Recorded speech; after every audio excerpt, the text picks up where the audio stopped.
Hi there, guys, and I'm going to offer you another little snippet from my forthcoming book, just a little morsel to keep you apprised of my progress until it comes out. I'm not sure when that will be or how I'm going to publish it, but I hope that I'm nearly finished. The story's coming towards its natural conclusion, and yeah, I'm going to give you another little taste of it. So, here we go. Chapter 15. Christian held aloft the sign, which hours earlier he had hastily scribbled himself. They were in the foyer of Melbourne Airport, a bustling hub of comers and goers, from a melting pot of different cultures. Passengers, clearly sick of being cooped inside a cigar-shaped death trap called a plane, emerged from the arrival gate, beads of sweat trickling down their creased, frowning faces. Within seconds, some of those scowls turned to beaming smiles as they were recognized by eagerly awaiting family members who embraced them with open arms. The air was awash with body odor. There was a continuous din of thousands of conversations taking place at once in the same confined space. A howl of dozens of babies crying in unison could be distinctly made out by even the least discerning listener. Christian, you didn't really need to make that sign. It was not necessary. My sister obviously knows what I look like, twittered Tiffany, and not for the first time that day. Nevertheless, Christian had applied marker pen to A4 paper and created a giant sign with "Welcome Claire Beaumont" haphazardly emblazoned upon it. They had been waiting for a few minutes, and then a piercing scream shattered Christian's already overstimulated eardrums. "Hello, my gorgeous sister! So beautiful to see you! It's been way too long, my darling," screamed Claire loudly. Tiffany graciously accepted the sisterly hug from her elder sibling. "Likewise, sweetie, I've missed you." "I take it this must be Christian," said Claire. "Hi." The elder of the two Beaumont sisters then planted a sloppy kiss right on Littleton's cheek. She then dug Tiffany lightly in the ribs and, as a quiet aside, but not quite enough, said, "Hold on to this one, he's handsome." "This is Pete," Claire introduced her husband. "How do you do?" said Christian, extending his right hand and swinging the sign by his side with his left hand. "Nice to meet you, mate," beamed Pete, returning the handshake. Two children with gormless expressions on their mugs dragged their feet behind their parents. One, a little boy, was wearing a Sesame Street onesie, displaying the smiling face of Elmo. The other, a girl, was carrying a small plastic doll, wearing the same or similar clothes that she was. A light purple dress. Christian would have estimated them to be under the age of 5. "This is Nathan and Natalie. Come say hi, kids. Don't be shy." Christian knelt down. "Hello." He waved his open hand at them. Nathan shot Christian with a handgun he constructed out of his forefinger. Christian duly obliged in this invitation to participate in a popular children's game. Christian clutched his abdomen. "Ah! You got me! Man down! Officer down!" He collapsed on the floor, feigning the throes of an agonizing death, gurgling and mimicking a seizure. Nate laughed. "I like you. You're funny." "Hello," said Christian to Natalie, getting up off the uncomfortable carpeted floor. Nat ducked her head bashfully and hid behind her mother. "Don't mind her," uttered Claire. "She's nervous around you people. Don't worry, she'll soon warm up to you." "Let's get out of here then, shall we?" said Tiffany. "Exit's this way." No one in the party disagreed with that suggestion. They made their way towards the baggage collection area. "Pleasant flight?" asked Tiff to her sister. "Oh, not bad. This one fell asleep and kept drooling on my arm." Claire nudged her husband. "I dislike planes. I wish to have a flight which goes by as quickly and painlessly as possible. So if I'm able to, I take a sedative and sleep for much of the journey," interjected Christian.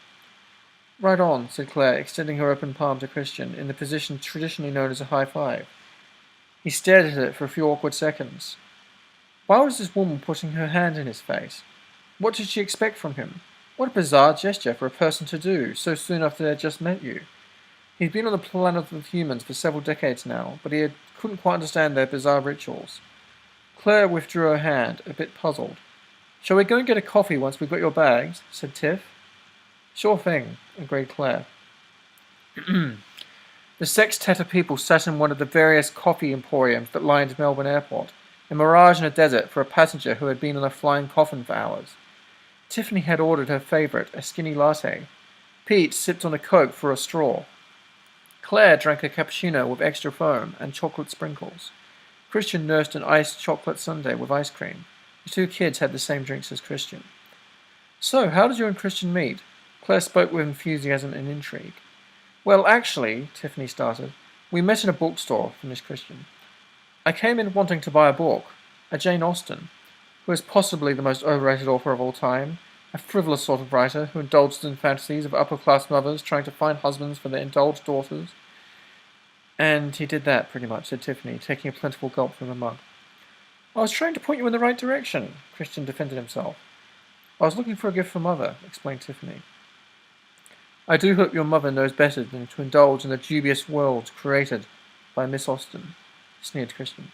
Tiffany kicked him under the table, her signal to get him to stop rambling. He duly ceased. I am sorry. He gets carried away when he's really passionate about a topic, mock-smiled Tiffany, attempting to salvage this conversation and return it to a somewhat civilized state. So I gathered, said a visibly startled Claire. Pete was being politely silent during this whole exchange. He raised an irked eyebrow, then returned to suckling away at the straw, the proverbial teat of his Coca-Cola. How's work? Contributed Claire to the conversation, attempting to steer the conversation in another direction entirely. Oh, you know, sighed Tiffany. Busy, calling lots of clients, attending many openings of new exhibitions, copious meetings, but nothing I can't handle. I still would take it over law any day. She poked her tongue out. Her sister, she knew full well, had continued in the direction of legal studies, an ocean Tiff navigated away from a very long time ago. Claire had met her husband of 4 years at uni. Law has its challenges, but also has its perks. Claire smiled at her husband, who bashfully smiled back. And what do you do, Christian? Asked Claire. He really did not like being asked what he did. Surely a man is more than merely his occupation. It doesn't define every aspect of a person. It doesn't account for his dreams, his fears, his hopes. It cannot replace love in a man's heart. He felt uncomfortable answering queries about what he did, to the same extent that he had felt encumbered by inquisitions about his age, his chronological number. Until recently, I was an ESL teacher of some importance, working in a prestigious institution of tertiary learning, located in the heart of Melbourne's central business district. I had carried out this occupation with due diligence, and more than once I had performed well and above and beyond the call of duty. I worked at this place of employ for 2 thankless years. Wait, you said until recently. What are you up to these days? Claire was prodding for further information. Christian would have had a hard time fielding this curveball. Well, to put it precisely, as of late I've been doing not a lot, really. So you're unemployed? That's not true, said Tiffany. What about the bookstore? Well, yes, there is that. Christian trailed off.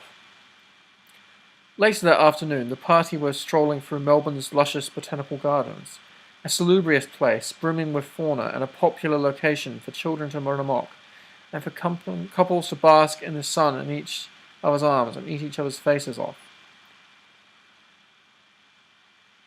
Claire and Tiffany walked behind, allowing Pete and Christian to go on ahead and do a bit of man-bonding. So, stuttered Tiff. So what? Claire said. So what do you think of him?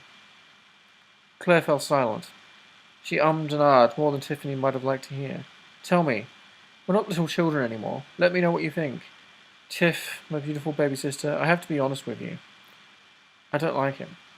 That isn't what Tiffany had expected or hoped to hear at all. What? What's wrong with him? Where do I begin?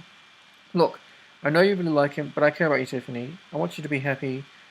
I'm not convinced this guy can do that for you. I don't know if he's capable of doing that.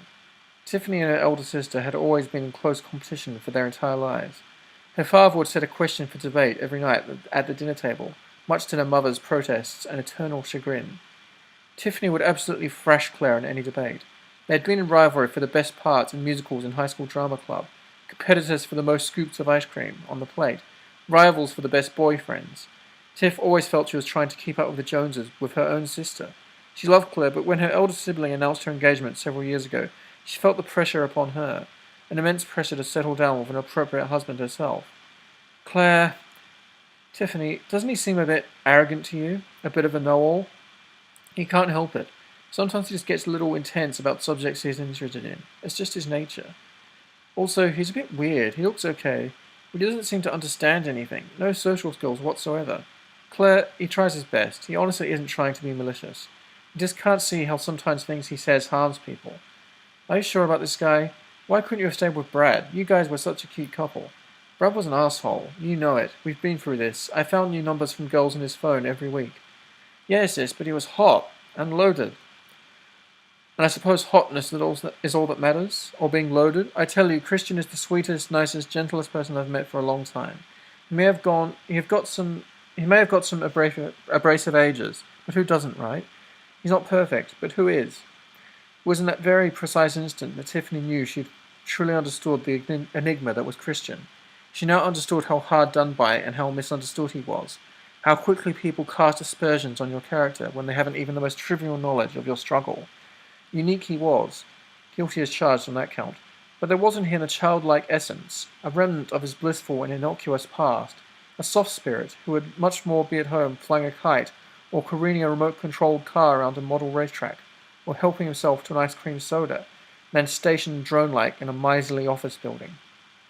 She couldn't help but feel the world needed more of these such individuals. She felt an overwhelming surge of responsibility to assist this man on his journey, to ward off his naysayers in his odyssey through life. So that's another little chapter from my book. I'm up to 20 chapters now, and I hope to be finished quite shortly. And I hope you enjoyed that little morsel from the text, and might have some more for you later. Have a pleasant night, everyone. This is Adam Walton, signing out.